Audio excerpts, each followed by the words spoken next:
আল্লাহু আকবার, আল্লাহু আকবার, আল্লাহু আকবার, আল্লাহু আকবার, লা ইলাহা ইল্লাল্লাহ, আল্লাহু আকবার, ওয়ালিল্লাহিল হামদ। ঈদ মোবারক। পবিত্র ঈদুল আজহার সবাইকে ঈদ মোবারক।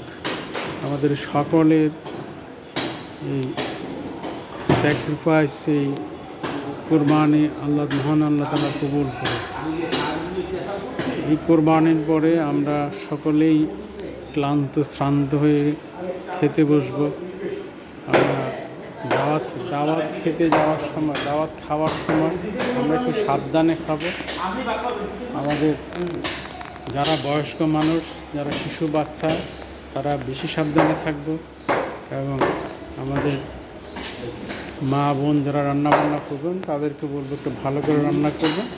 কারণ এই সময় আমরা দেখি প্রচুর অনেক রোগী হাসপাতালে আসে, তাদের খাবারের সময় গলায় মাংস বা হাড্ডি বেজে গেছে।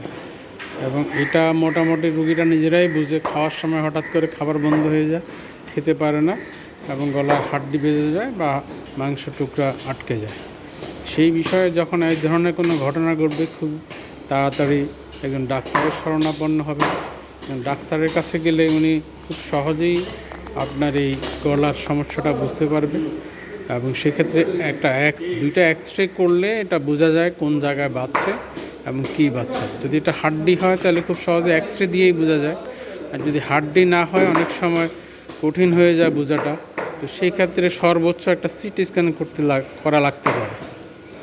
সেই ক্ষেত্রে যদি এরকম হয় যে আমাদের গলায় কিছু বেজে গেছে, আমরা দ্রুত ডাক্তারের শরণাপন্ন হব এবং ডাক্তার সেটা বের করে ফেলবেন।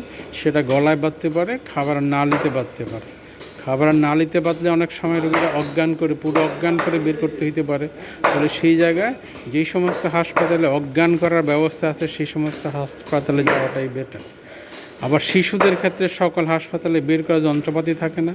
তাহলে শিশু হাসপাতাল বা যেখানে নাক কান গলা বিশেষজ্ঞ হাসপাতালে আসেন সেই সমস্ত হাসপাতালে যাওয়াই ভালো।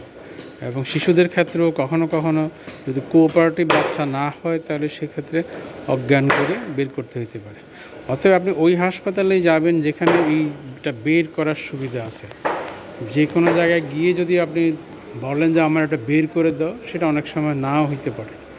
আর যে সমস্ত বয়স্ক মানুষ যদি হয়, বয়স্ক মানুষের ক্ষেত্রে আমরা বলি যদি যদি কোনো কিছু বেজে যায়, আটকে যায় খাবারের সময়, উনি আর খেতে পারছেন না, মুখে বাঁধ পড়ে গেছে, তাহলে সেক্ষেত্রে আমরা অনেক সময় বলি যে ওনার এই গলা থেকে বা খাবার নালী থেকে এই বিষয়টি হাড্ডি বা গোস্ত যেটা বাঁধছে সেটা বের করে এরপরে যাচাই বাছাই করতে হবে ওনার খাবারের নালীতে কোনো খারাপ কোনো অসুখ, যেমন টিউমার বা ক্যান্সার আছে কিনা।